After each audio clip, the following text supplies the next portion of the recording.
Bismillahirrahmanirrahim. Jadi pertama sebelum saya jawab pertanyaan ibu ini, saya ingatkan. Jadi Rasulullah menyuruh minum kencing onta itu sebagai obat, bukan untuk berlezat-lezat ya. Bukan dianggap kopi atau teh kencing onta. Kopi kencing onta enggak ya. Tetapi maksudnya kencing onta sebagai apa? Obat. Karena perintah tersebut Nabi tujukan kepada orang-orang yang demam di kota Madinah, sakit, maka Nabi suruh mereka minum kencing onta dan minum air susu onta, dan ternyata sembuh. Ternyata mereka sembuh dalam hadis Sahih Bukhari dan yang lain, kisah Quraniyin. Baik. Adapun hadis Nabi SAW mengatakan, ibadallah tadawau wala tadawau bil haram. Wahai hamba Allah, berobatlah dan janganlah kalian berobat dengan yang haram.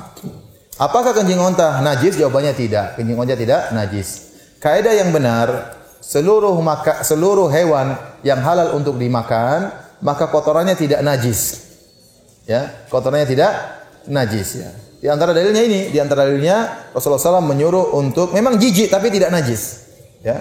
Secara najis artinya tidak harus kita cuci ya. Dia kotor tapi tidak najis. Jadi tidak semua yang kotor itu najis. Contoh banyak. Contohnya mohon maaf seperti ingus misalnya atau tai mata, ini kan kotor-kotor semua tapi tidak najis. Ya, tapi tidak najis ya.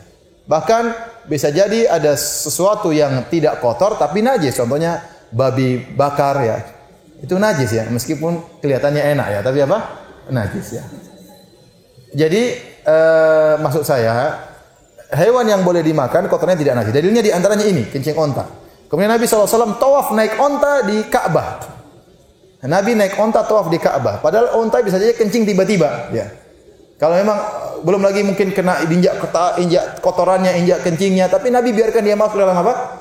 Dalam Ka'bah. Enggak mungkin Nabi sengaja mengotori apa? Ka'bah.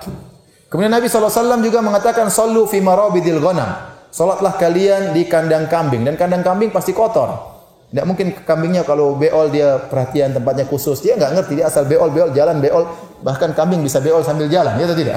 Oleh karenanya, tapi Nabi boleh salat di mana? Kandang kambing, dan kandang tersebut pasti terkena sedikitlah kotoran, sedikit kencingnya, tapi ternyata dibolehkan, menunjukkan padahal kita tahu tidak boleh salat di tempat yang najis. Ini menunjukkan bahwasanya kotoran hewan yang boleh dimakan tidak najis, ya, tidak najis.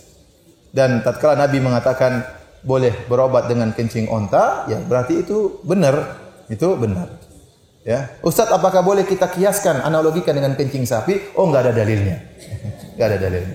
Ada dalilnya cuma kencing apa? Kencing onta.